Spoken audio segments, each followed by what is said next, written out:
15th, but because City Hall was closed, people weren't able to pay. We did postpone water bill payment due date to the 24th without penalty. And we also are not going to disconnect anyone's water service for non-payment for the month of February. So we'll go back to normal services in March. We have had some inquiries about a rebate program for pipes burst and that type of thing, because people saw us as offering that. We're not offering a program of that sort right now. But again, we will not turn off water for non-payment in February. If anyone has a hardship issue, then they can contact us for payment arrangements. And, go ahead, Councilman Martin. So we're not gonna give the citizens no kind of a discount rate on ones that have extremely high water bills? No, and the reason for that is because the highest portion of our bill usually comes from the sewer rate, and sewer averaging had already ended. That's November 15th through February 15th, so we actually ended it that Friday, I believe, before because of the holiday. So because of that portion, we think our bills are going to come out okay. Now, if a person had a leak, we already have that rebate program where they could apply for an adjustment, a leak adjustment. So we need to get that out there to them. And we will honor that if they apply. I know a lot of people are gonna need help.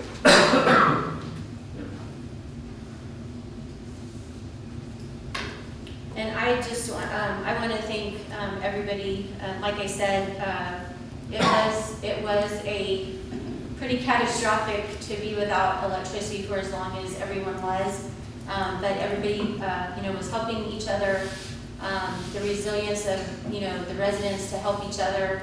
I know that some people were keeping track of all the great things that they did in the community, but I wanted everybody to know that things were being done even if they weren't being posted on Facebook. I pretty much got creamed because we were trying to figure out who did more. Did the mayor do this? Did the mayor do that? When I do things, I don't need to put them on Facebook to show what I've done, because at the end of the day, I can put my head on the pillow and sleep and know that I did a good job. So I've never been one to do things and put it on Facebook and say, look what I did. I had some friends who were thankful that I was being able to post, but again, just like everybody else, I was without electricity. It was pretty interesting where God sends things. We had a fallen tree, unfortunately. However, there was a person driving down who saw the wood and was like, oh my God, can I have that wood? Mm-hmm. It was just amazing to me, that things that I was like, oh God, we had a tree fall, oh gosh, that it was actually beneficial to somebody else. So, it was just amazing that there were just different things, stuff that I never thought about. So, like I said, there were a lot of things being done in the community that everybody was working on.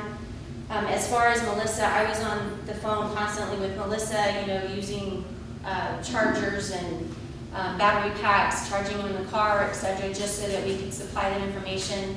Melissa was really a godsend. She would somebody got dispatched out, she would know. She would send me the information. I was able to post it. I was able to let her know, just so people would know, okay, somebody's here. Okay, gosh, somebody's actually here. There were crews out and about, and I don't know if everybody knows, but when CPS actually got here, because of the equipment failure, there was ice in the switchgear, basically.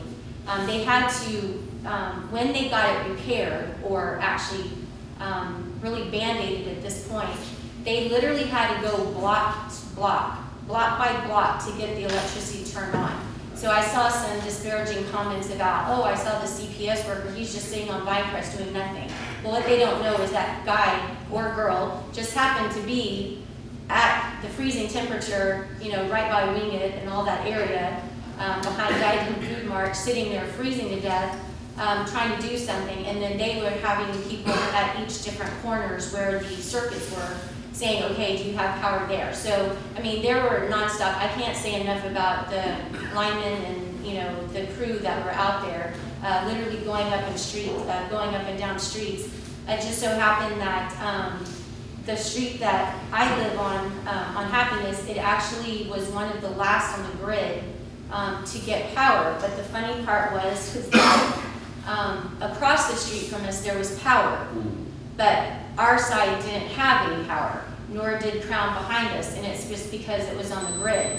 So CPS actually was knocking on doors asking, do you have electricity? Just to make sure that it wasn't a residual light.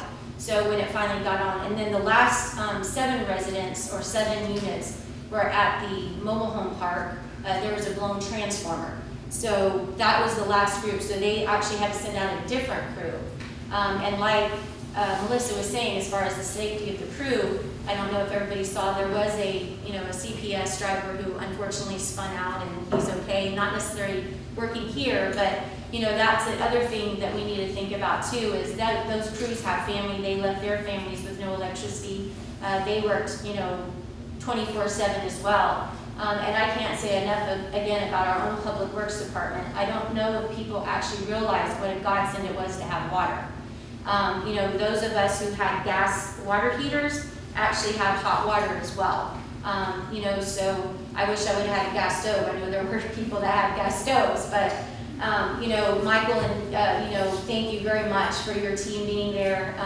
Even when it was just you two, then when we got somewhat normalcy, all 6 of those guys were here, working, burning the midnight oil, just making sure that the city of Kirby had water.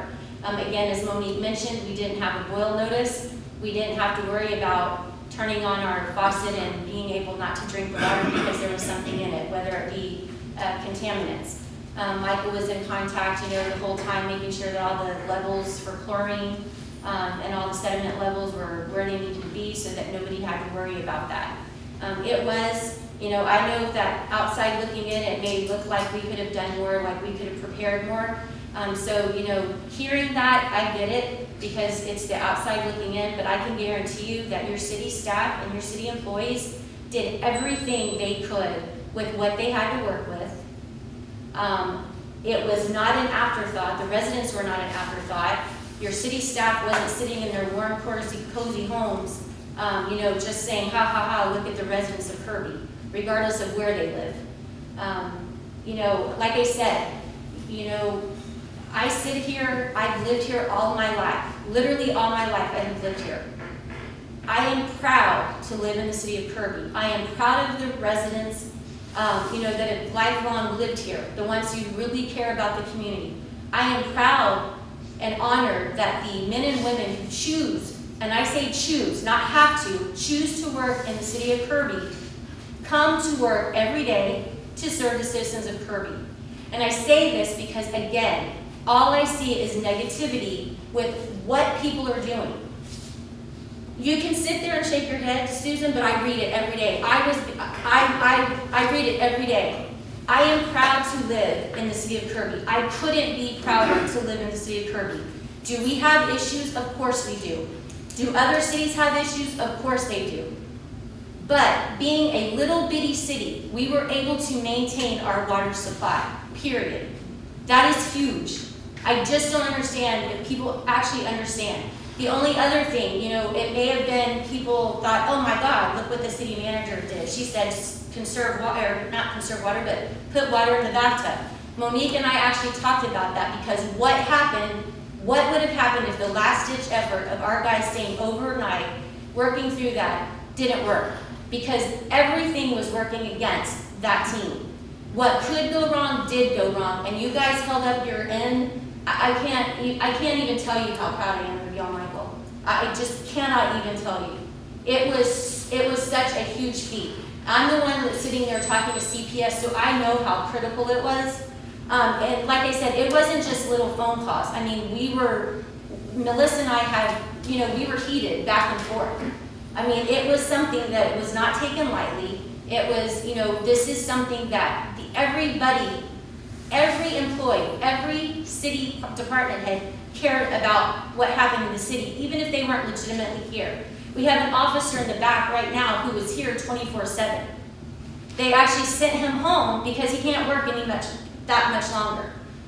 So again, when I hear people disparage employees, it really makes me sick at my stomach.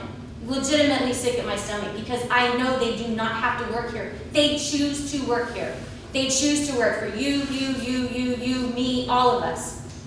And I could not be prouder of the job that our city staff, our city employees did. As I said, The community, you know, I had neighbors that were checking on each other, you know, turning off each other's water. I didn't post it on Facebook. I didn't think I need to. I didn't know that somebody was keeping track of all the things that was happening in the city. So again, just know that not everything that goes on happens on Facebook. There are people that, I have neighbors that aren't even on Facebook. They don't even know how to turn on a computer. So again, like I said, I just want to tell our city staff right now how proud I am of you guys. You know, like I said, I was in constant contact with Monique. We were both trying to go to cars and charge phones and use battery packs, etc. You know, like everybody else was. But again, it was not something that was taken lightly. You know, LT, thank you to your team. I know you guys were out there at the fire department. I was getting calls, you know, from people that's oxygen tanks were getting low and they couldn't get it there, you know, so our team, in addition to all the calls we were making, were going to different houses. So I had some lady who, you know, called and it came on the iPad and I was using a hotspot so I could get at least information on the iPad. Somebody actually called City Hall. I was able to call the person back and at least get them where they needed to go because I've seen that I don't call people back either. You know, so again, everybody that was here was doing everything that they could. So I mean, I know that people will still talk and that's fine. But at the end of the day, I know that all of these people that are wearing city uniforms or that are working for the city of Kirby can put their head on their pillow at night and know they did the best job they could. So again, I want to thank everybody, you know, for everything that y'all did. It was an amazing feat, and I know next time it'll be better.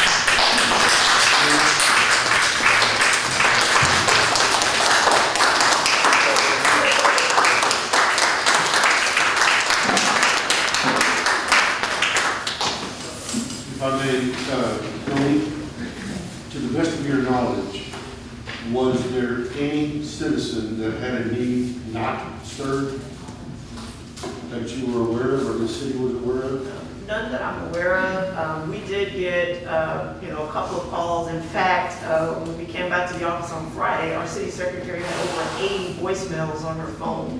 Most of those calls were people just inquiring about the power outage, which of course we couldn't control. A couple of calls were about low water pressure. We did have one resident that our city secretary spoke to who just expressed a concern about being an elderly person and not having someone knock on their